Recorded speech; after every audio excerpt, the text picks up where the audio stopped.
Depuis quelques temps, je commence à suivre l'horreur sur YouTube. Ça ne fait pas depuis très longtemps, mais ça fait depuis que j'ai découvert le youtubeur Feldup que je commence à me passionner de beaucoup de genres de l'horreur.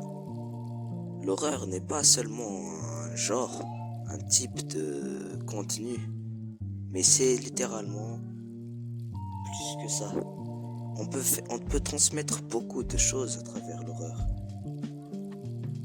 Pour la plupart des gens, donc pour la masse nombreuse, l'horreur ce n'est que des choses qui font peur avec les screamers, etc., etc.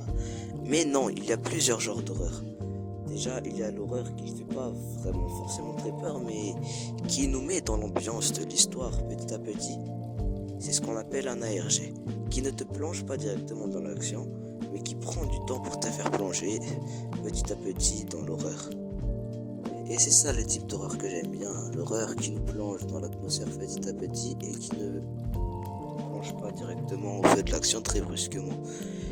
Et ça, j'aime bien. Et donc, vu que je suis l'horreur depuis longtemps, je connais pas mal de genres de types d'horreur. Mais aujourd'hui, on va parler de 3 univers d'horreur que j'ai suivis. L'univers des Backrooms, des Slenderman et des SCP. Ces 3 univers d'horreur-là sont 3 grands événements qui ont marqué l'histoire de l'horreur sur Internet. Alors, aujourd'hui, dans cette vidéo, suivez mes pas et laissez-moi vous plonger petit à petit dans l'atmosphère de chacun de ces univers d'horreur.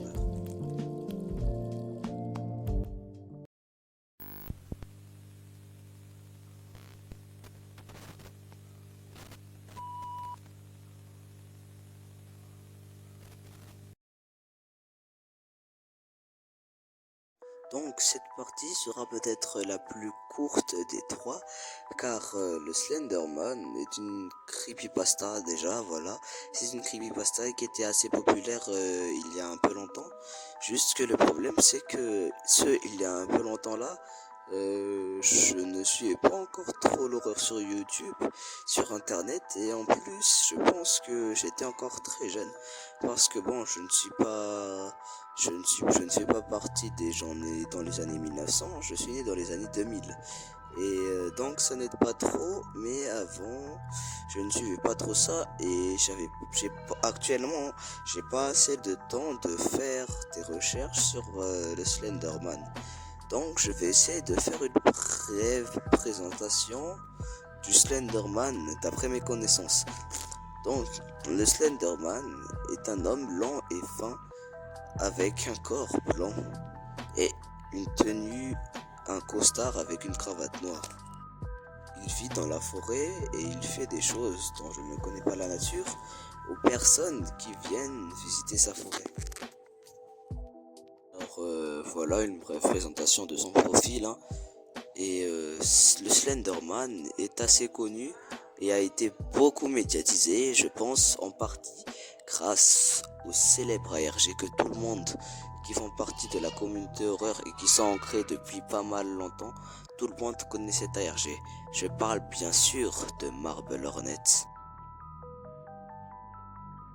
Cet ARG a suscité des réactions nombreuses, mais surtout positives. Donc, voilà la fin de la première partie de cette vidéo. Désolé si elle était vraiment courte, mais je ne connais pas beaucoup de choses sur le Slenderman. Les deux autres sujets seront peut-être un peu plus longs, mais en tout cas, je pourrais un peu plus approfondir le sujet. Surtout pour les backrooms. Et donc, maintenant, c'est parti. Parlons de la deuxième partie de cette vidéo. Et cette deuxième partie parle des SCP. Voilà une partie auquel je me suis un peu plus documenté. Donc, commençons directement par la présentation. La fondation SCP est une fondation qui recueille des créatures qui sont dehors, des créatures surnaturelles, qui ont des pouvoirs surnaturels et qui peuvent être très dangereux.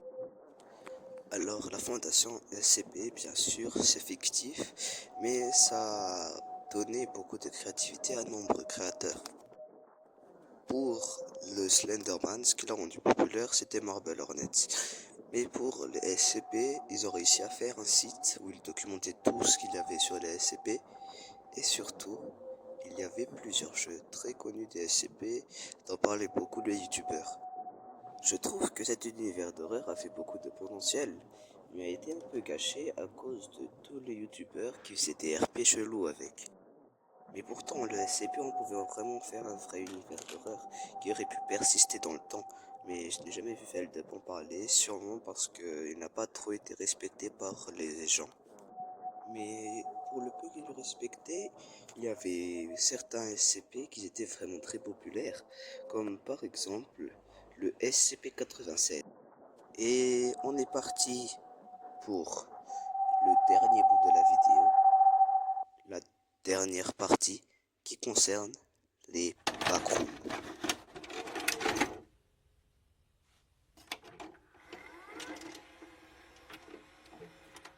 Ah, enfin les backrooms, cette partie que j'attendais depuis hyper longtemps.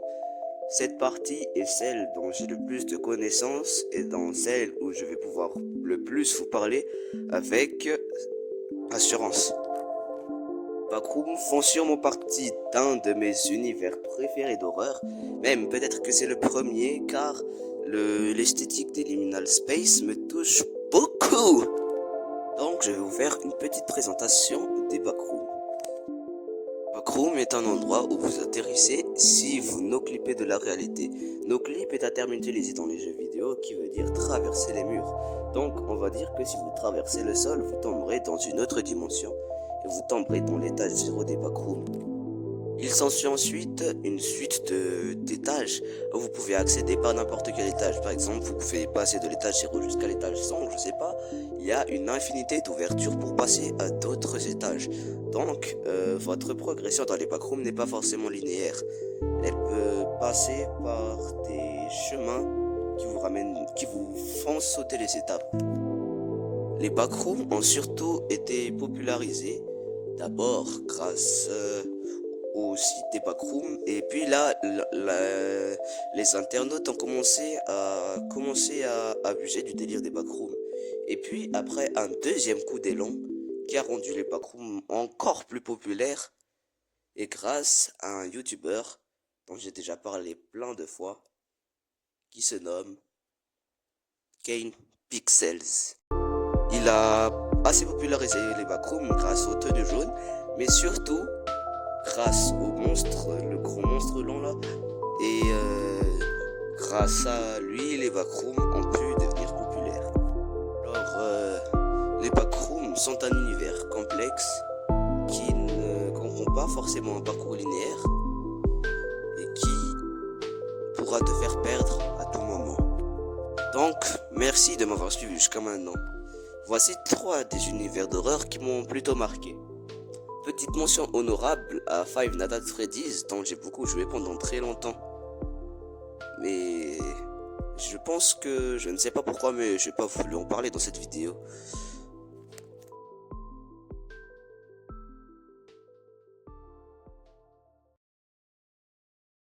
Donc voilà, désolé si cette vidéo est sortie un peu tard par rapport à la dernière vidéo. C'est parce que je suis en vacances et donc je vais pas vous mentir, je vais vous l'avouer, j'ai la flemme de sortir les vidéos.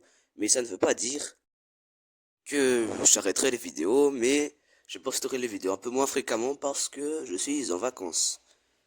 Et vous inquiétez pas, des grosses vidéos sont en préparation. Et VHS Tape of Old prendra du temps, peut-être même après 2026 parce que c'est dur. Donc merci pour ceux qui m'ont suivi jusqu'à maintenant. C'était Jojo des Jeux. Au revoir à tous.